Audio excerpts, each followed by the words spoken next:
Hello and welcome to How to Paint a Fender. Today we're working on a fender for a Honda Accord. Unfortunately the vehicle got damaged a little bit on the side, and the damage is a little too extensive to just do a little bit of body work, so we're going to start with a fresh clean fender. We'll go through the steps of prepping, priming, and painting the fender today. First, once you take it out of your container, you want to double check all the surfaces, look at the sheen on it to make sure that everything is good and there's no dents that you have to work out. And I think we got a nice one here. So, one of the things you need to remember when you're prepping these is that, one, you have it on a stand where you know that it's going to hold to the stand. Ones that are a little awkward, I'll use zip ties on. That's the best way to hold them on. I've seen guys use chains. I've used bungee cords in the past. For the most part, yeah, see, there's prime example. They do pretty good if you can get them just locked in. Sometimes you'll need to adjust the chains down here. I think we look pretty good there. Now, the first step in prepping any of these fenders, if it's come clean and fresh container, normally it's not going to be coated in oils or anything like that. I've had really good luck with going straight into the prep. What you can do is basically, again, double check, make sure that all your edges look nice, nothing's bent or chipped anywhere that you have to worry about. And then I like to use a red Scotch-Brite. It's a very fine version of the red Scotch-Brite. A lot of people will use a gray Scotch-Brite on these. I'm more of a fan of the red one because it gives you a little bit more of a mechanical etch depending on the type of job and stuff. If this were, say, a European car like a BMW, Alfa Romeo, their metallics are much finer. Because of that, have a tendency to stick in the scratches created by a lot of different levels of sandpaper. So on those, I'd use maybe a gray, which is even finer than this. But for what we're doing and for the color that's getting put on this, not to mention we will be priming it, that won't be necessary. Basically, as you're doing this, you want to make sure that every single one of the edges gets a nice scratch to it. And the reason why is because I've seen that a lot of them end up, basically, this is where your paint failure happens on a lot of them. It's edges where something can roll up over. If it has an impact with something, it can pop that edge if it doesn't have a good mechanical bite. So you want to make sure that all of your edges get prepped very well. That way you don't have to worry about basically a delamination of your color or your primer.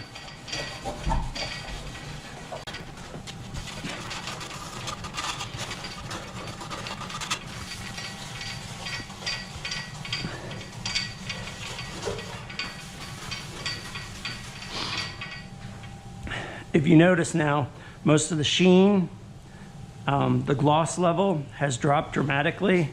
It's a good way to tell that you've actually prepped the surface well.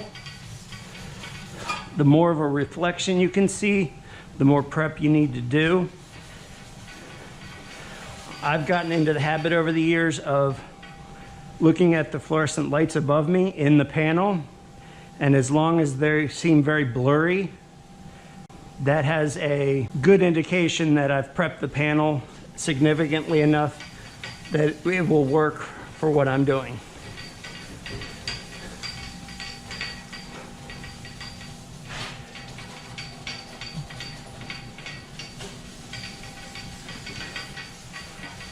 I also like to make sure that I kind of go with the flow of the panel. Try to go over. If you're going with the panel like this, occasionally go across it. It'll create a crisscross pattern, which gives, in my opinion, a much better mechanical etch. Just remember, the better your prep, the better your job.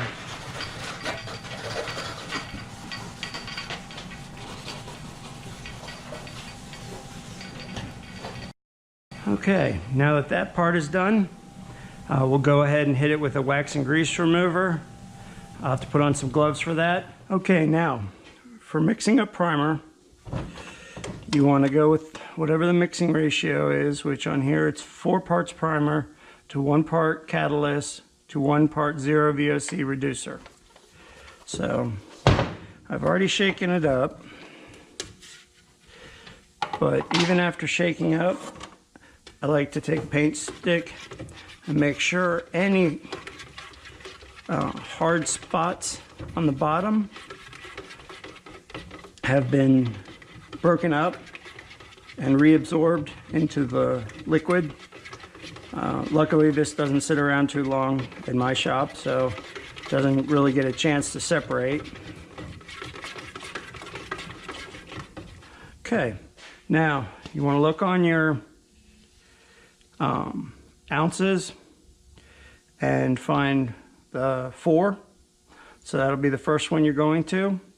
And then again, if you wanted to do, it's 4 to 1 to 1. So if you needed more, like you're doing a hood or something, you'd go to the 8, and then you'd have, instead of 1, you'd have 8 to 10 with the catalyst, and then 10 to 12 with the reducer.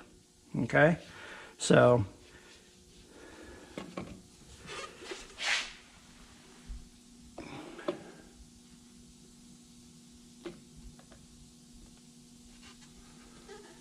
okay, so we have 4 there.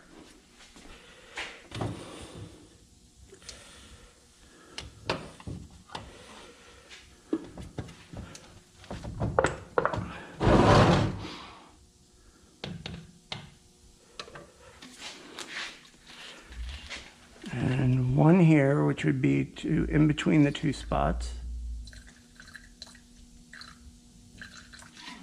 Okay.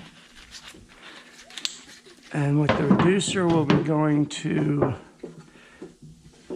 the 6, because again, the mixing ratio for this one is 4 to 1 to 1. Okay.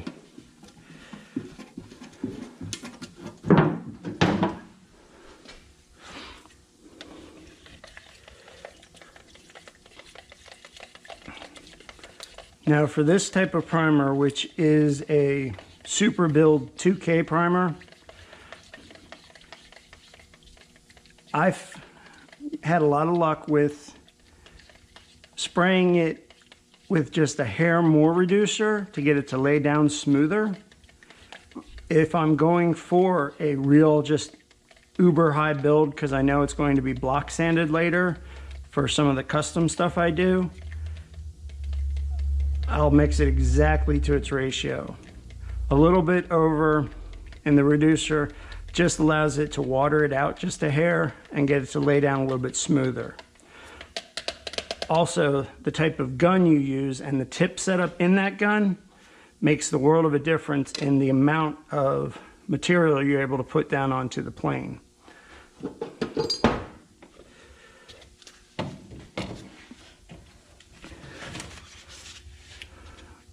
The cup system that I have actually has a built-in filter screen to it, but I still like to filter my materials.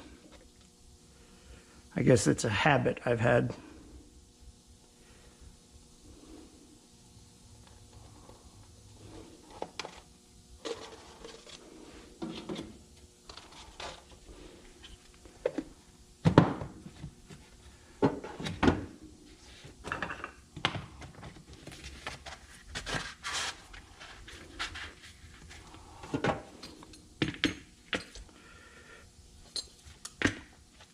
And there you are, primer ready to shoot.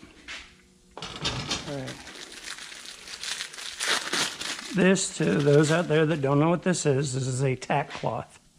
It's designed to pick up any lint particles, any dirt that's in the air. Just helps you get a much cleaner paint job.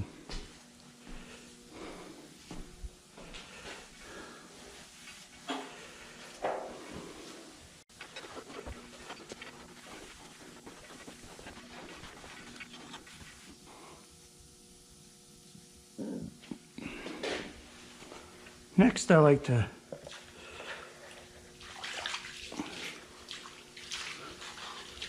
just wet the floor down a little bit, and I'll move that around to get it to stop beating up so much with a broom.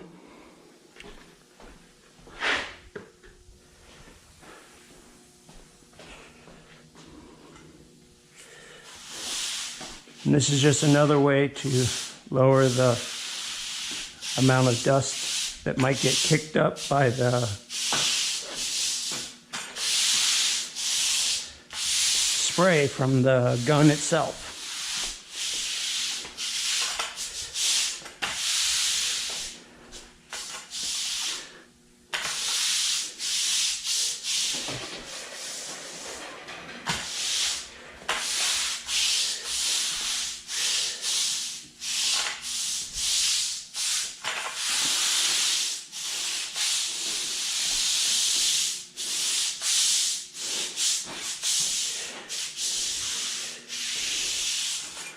Okay, we are ready to put some primer on. Okay, remember whenever spraying that you wear a respirator mask that's rated for the type of paint you're spraying. You want to first do an outside edge all the way around. It's just a quick practice until you get much better at it. It lets you know if you have enough hose to do the area that you will be spraying. So let's lay some paint.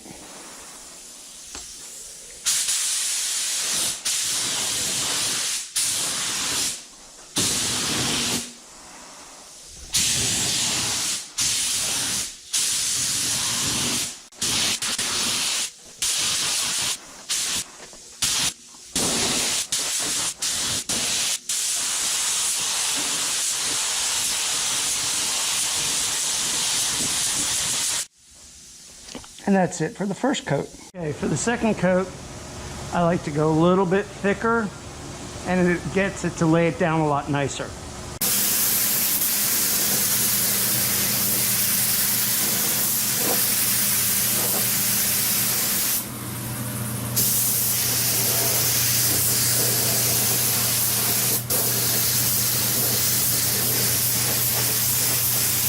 Okay, now we will let that dry for its appropriate amount of time. I'll have to read the side of the container for that, and we'll be ready to put some color on it. The color we're going to be spraying is a polished metal. At least that's the name they gave it for a Honda Accord. Definitely start by shaking up the paint.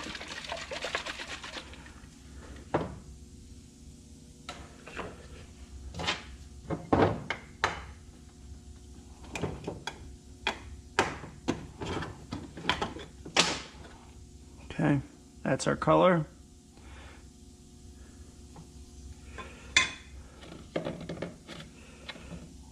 Now again, this mixes 1 to 1. So I went to 4 ounces, which is about half of the mix that I got. I'm not a fan of buying any mixed colors in lower than 8 ounces unless it's just for touch-up, because the formulas get really hard to get accurate below that ratio.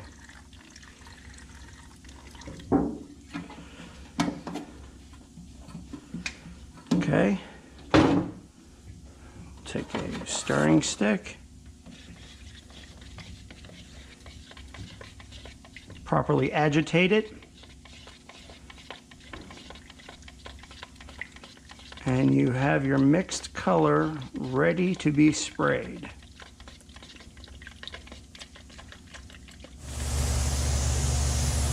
Now, when you're putting on top color, the best way to do it is what you think the factory might have sprayed it like. So I'm pretty sure, again, this is a guess, but the factory probably was spraying back and forth like so. Just run a quick practice to make sure that you can get around to all the edges without binding up your hoses. And I think we're good to spray. So let's put some color on.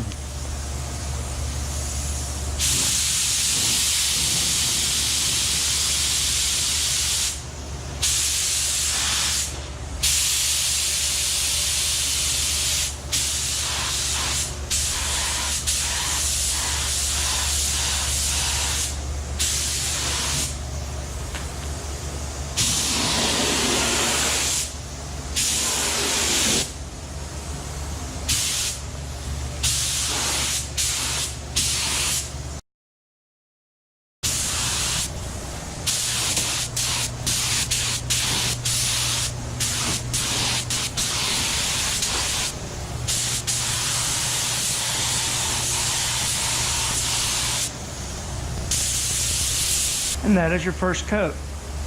I like to wait about 10 minutes based on the ambient temperature to put on my second and my third coats. And then you have to wait around 45 minutes based on your ambient temperature, and you'll be able to clear coat. All right, so now that we've given it the appropriate dry time, we're ready for the second coat.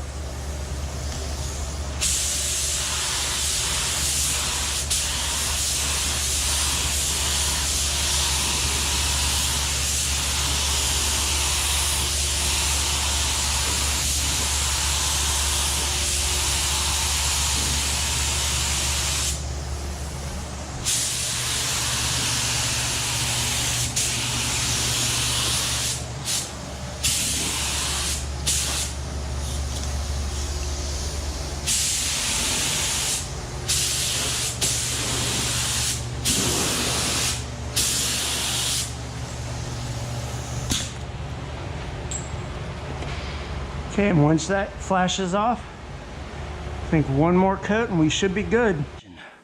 It's time to mix up some clear.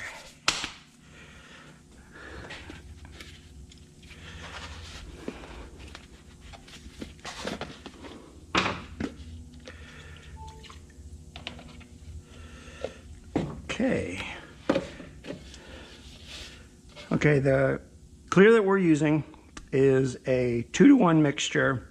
So if I were mixing up 8, I would add another 4 to that, to 12, basic arithmetic. If you don't know that, you also have your fingers and your toes. Just take your shoes off.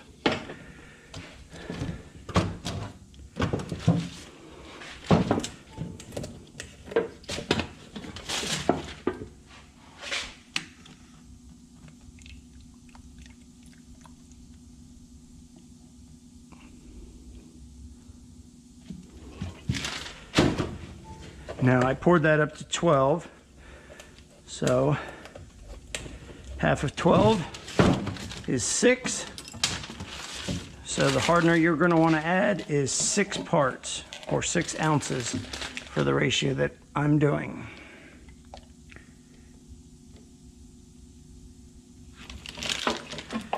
All right, thoroughly agitate that. Strain it into your gun. And you're ready to spray some clear. All right, same for base coat applies to clear coat, except for you're going to use the images, like I said before, when you're going over the panel, trying to get rid of the gloss when it's being prepped. Now you're actually going to watch the gloss get created. So again, use the reflection, don't concentrate on color. When spraying clear, it's always about your reflection, not your color, okay? If you put it on too heavy, obviously you'll get a run. First coat I like to do is, I call it a glue coat, which is basically just enough material so that it kind of gets that initial tackiness to the panel without running. If you go heavy first, I've had more issues with runs based on the fact that I can't keep my ambient temperature at an exact 70 degrees, 65 degrees, 85 degrees where I spray. I have to get a little bit more creative on my application. So here we go.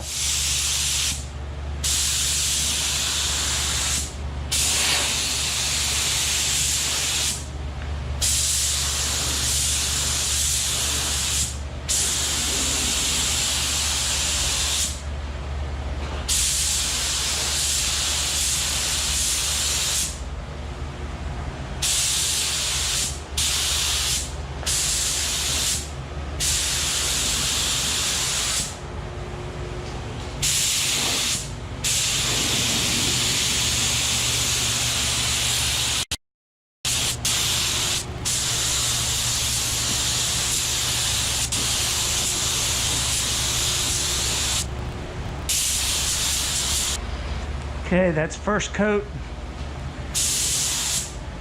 Now what you saw me do there is, if I'm not sure if the camera's picking it up, but basically you have a slight bit of orange peel here, and then you have a little bit of dry spray right in the corner. You want to go ahead and knock those out so that it all looks consistent. Take your time.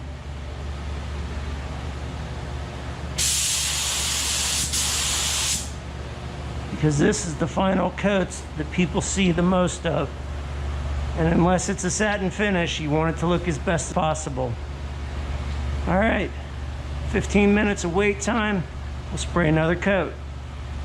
This will be the second coat of clear, followed by a third coat, which I won't show because it's redundant. Once the third coat's done, the panel needs time to cure to the ability that you can clean up any dirt nibs, because I do have a couple in there. Hopefully I'll do a video on paint cleanup, because again, this isn't the cleanest place to spray, but it works for me.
Okay, it looks like we got good coverage on that. It's flowing out nicely. Okay, we'll wait the 15 minutes for the next, and this should be done. And we'll do a video on putting it on the car.